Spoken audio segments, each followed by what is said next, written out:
What is up, my UMortgage friends? Hope you had a wonderful weekend. I know I sure did, and am looking forward to this week even more. My name is Sean Grapevine, Director of Agent Direct here in UMortgage, coming to you live from our studio here in Atlanta, Georgia.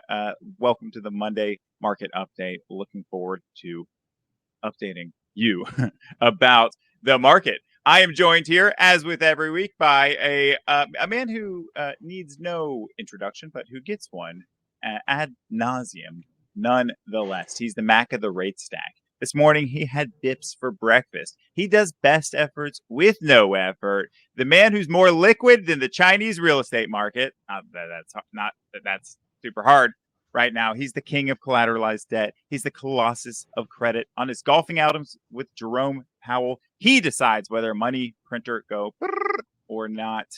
Is it a hawk? Is it a dove? Only our resident ornithologist of this jungle of a market can identify them. It is the man, the myth, the legend, the awesome Austin Koenig. Welcome, Thank Austin. you, Sean. Thank you, Sean. That was great as always. We had a with the Friday we talked about. Neither of us were at Jackson Hole, but hey, we had our friend Jerome It's yeah, Powell. the weather out of Atlanta was tough on the PJ, you know. Yeah, and yeah, things just don't work out. I had some plans as well. It just didn't work out this time, but next year we'll be sure to be there. But I think we have the last week of August. We are approaching Labor Day, so those of you who are loyal listeners or viewers, Tuesday is going to be our show next week. But Mm-hmm. hope everyone has a preemptive Happy Labor Day to everyone. But yeah, at the end of the day, we have a week where we have Friday jobs data coming up, and let's just kind of talk about what Jerome Powell had to say. Yeah, Um, what did Mr. Powell have to say after all that, waiting on tenterhooks we were doing? yeah, and I think it's the same message here, right? It's continually the Fed is in the risk management mode, but also willing to go higher, right? So with everything in economics, nothing works, in perfect time, right?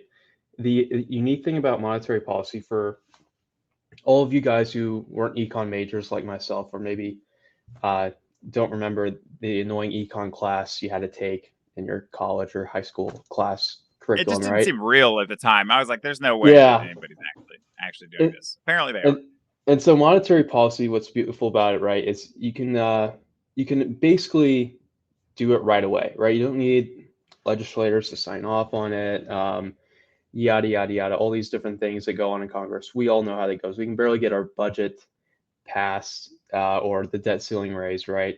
It's we don't need to get into the politics world, and that's what the beautiful thing about the Fed in terms of like an economic weapon, right? Is they can go right to it and they can try to go fix something. But economics, when everyone got the stimulus check sent to them, right? It took a couple weeks, right? But does that immediately go out and get spent? Does it get saved? How does that sort of thing happen? When you buy tons of bonds like the Fed did, it sent rates skyrocketing down. It obviously took immediate effect, right? Uh, Sometimes really harsh, jolting things suck, and what the Fed wants to do is kind of see a economy that's been normalized to these higher rates not have high inflation. So they like what they're seeing. What they've done so far is great. But what they want to see is before we start like lowering rates, we want to see that 2% inflation basically locked in. We know it's going to happen, and lowering rates won't send inflation up again. It's just the last thing they want to do. They don't want to correct down and then correct back up. That's not what they want to do. They'd rather wait for longer and cause a little damage that they can go and fix because they Mm-hmm. have all the weapons in their tool belt when they've kept it higher for longer. If they have to go in and fix after dipping and going up again, it's just a little bit messier. So what what the Fed kind of did, before inflation attack mode went on, was they kind of waited a little bit too long to see if things were transitory or not, right? Mm-hmm. This time they're kind of also doing that same thing. I believe is just kind of let's wait. I'd rather not cut rates. Will they hike again or not? Obviously, we have a meeting in September. We're coming up on that. The 20% is actually what the market's pricing in terms of a chance of a hike. And the hike would not be more than 25 bips. I think the jumbo hike days are over for, which we can all for celebrate sure. that. So that's kind of where we're sitting at right now. We have, more data coming in every month, every week. And we'll just have to kind of continually digest that and see if the labor market's cooling off at all, is growth cooling off at all, is inflation cooling off at all. And that's basically the three things we really want to answer, so we can kind of try to predict what the Fed's going to do next. And so Jerome, Mr. Powell, basically said what you're saying right now. Hey, we don't want to move too fast. We think things are headed in the right direction, but the worst thing we could do is undo our hard work by lowering rates or really just by they cause so much change with what they say, like not even what they do, right? They Mm-hmm. don't even want to say, "Hey, we're out of the woods," right? This is that would send the wrong message to the market. So, we've got Correct. the Fed meeting in September. When's like PPI, PCE, CPI? Like when do we get that stuff? That's the fun stuff. So we get last month's PCE this week at the Yay! end of the week. So we do get that before our jobs data. So our CPI, let me actually look that up. But the thing is, CPI is not going to be for at least not right after Labor Day, but the week after. So it Mhm. is going to be a little bit before we get CPI, just as kind of another like little tidbit we can get. So CPI is Wednesday the 13th, just so we're all on the same page. Wednesday the All 13th, we right, got that. So put it it's a on your little bit calendar. a ways, but at the end of the day, we will, have a little bit more, I would say, prediction of, how things are faring as well with the Friday's job numbers. That's always great to get. And we do have like the ADP numbers that come out for August in August, which is a little bit weird. So I wonder how much the market's going to pay attention to that nonetheless. But Mhm. we'll see. It's been kind of like off compared to Friday's numbers the past couple prints, really all year, if I have to be honest with you. So I wouldn't pay it too much mind. But here's the thing: we saw investors come back to the market and bring yields down a little bit. At the end of the last week, which was Mhm. a return. To something we actually do want to see is people saying, "Hey, these yields are really attractive. Let's lock them in." And that's something we had been not seeing, over the previous 2 weeks, is just people letting yields bleed higher and higher. And, you got to think about it. The investors are sitting on cash and they have, longer term investment needs and everything like that. And these are great yields. We haven't had yields like this really in, since the crisis, nonetheless, right? So Sure. Yeah. it's something that hasn't come around in a while, and hey, this is a great time to lock in some yields, and hopefully we continue to see some investment appetite. There's still the bearish shorts out there that think yields can go way higher, but I don't think way higher is that much higher than where we're already at.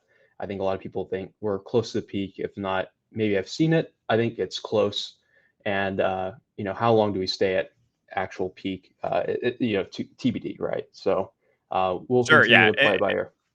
And I think we're in this kind of wait and see game, and also just kind of in the middle of an informational valley here since like early August to mid September, and the traders are all out and on their probably recently downsized cabins in the Poconos, and yeah, just kind of a wait and see right now. And I think what we've seen is rates slowly creeping up. They come down, they go up, they come down, they go up. Obviously, it hasn't been a fun ride, but I think, like you said, we've got some stability. I think all signs point towards this being the peak. Now, the question is, how long do we stay at the peak, and how quickly does the American borrower and homeowner and average American how quickly do they become accustomed to rates in the 7.5s, eights? But what we've seen at every other step is, they got used to 3% after when 2% was done. They got used to 4% after that. They got used to 5%. And housing data is strong. Housing starts are off the chart. Housing sales are looking steady, and tons of opportunities. And it's great now that like we got this Home Zero loan from Windsor. I love that. Like, yeah, there may not be as many home buyers, or mortgage seekers out there as there were in 2021. But like, man, the number of products that I have today compared to the number of products I had, running my own shop in 2020. I mean, I had conventional, FHA, VA, USDA, renovation if I really wanted to like waste my entire week. And didn't have any DPA, didn't was too scared to sign up with non-QM. But now, like 50 to 100 products later, it's like there's like only people I'm turning down are, doctors loan seekers. And we even have like a fake doctor's loan from a questionable lender. So I think like we're in such a good position to capture 100% of the market share, right? Like, Hmm. whereas like there was a lot more market out there, and so you could afford to be at 30 to 40% of like, I was turning down people over the phone like an idiot in 2020 and 2021. Like, I don't really do that. Send the non-QM somewhere else. Now it's just like we're hoovering up, bank statement, DSCR, or national, I-10, all that stuff. So I think, as I just love to see how the market reacts to the needs of, reacts to like the changing market, by providing more tools and stuff like that. So speaking of which, the Home Zero loan, have you guys had any come across your desk yet? So I think we've really seen it, obviously go live last week. I don't know how many we've actually started really pushing the wheels forward on. I was actually out the end last week, so I'm still catching my reporting nonetheless. So telling myself a little bit here, but at the end of the day, I know there's a lot of interest, and I think there's going to be a lot of. I would say if I had to predict, there's going to be a couple locked by the end of the week if we if we're being honest with ourselves. So I think this is a great product. It's a more dynamic than some of the other ones we've had come out before. And like you said, Sean, this is a great point to kind of call out. Like being a refi LO does not really make you a great asset to your real estate partners. You know this very well. Okay. Like being able to like know your way around kind of all the problems that come up, um, and all the creative solutions that need to be made. For borrowers that really can't afford it, just maybe a little bit of a unique situation here and there. It's one of those things where that makes you a great LO, great asset to your real estate partners. And this is just another tool in the tool belt. So, refis are just way too easy, especially if you have like, everyone's just shopping you for rate and it's not even a question about relationships. This is a whole nother relationship, and actually trying to serve homeowners.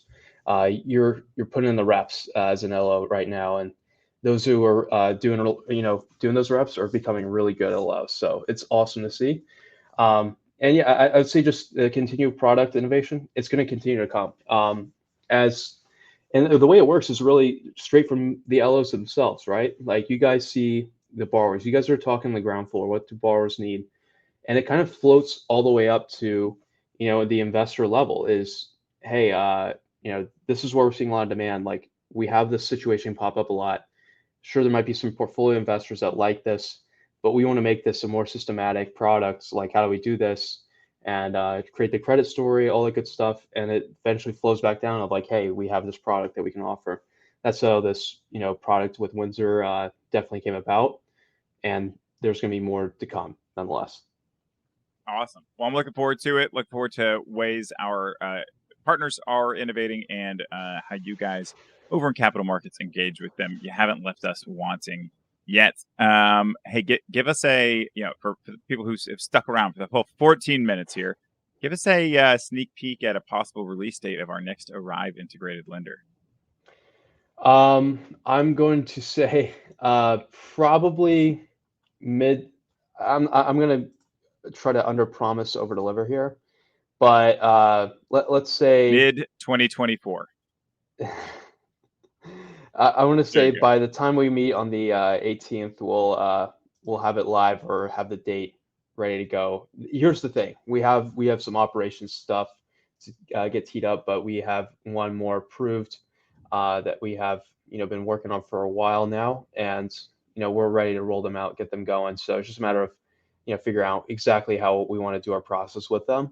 That's the only homework that we need to do really, and that is important homework, and it takes a little bit of time, but it is something that'll create the best experience for all of you guys, and that's why we do it, right? So if I Wow. were wanting to create fires, I could just roll it out today, but We really not in have that come a mode. long way, haven't we? We've Yeah, yeah, really, yeah. proper planning prevents whatever is Exactly, supposed to prevent. So, exactly. well, all right, guys, you've heard it here first. Jerome, sort of,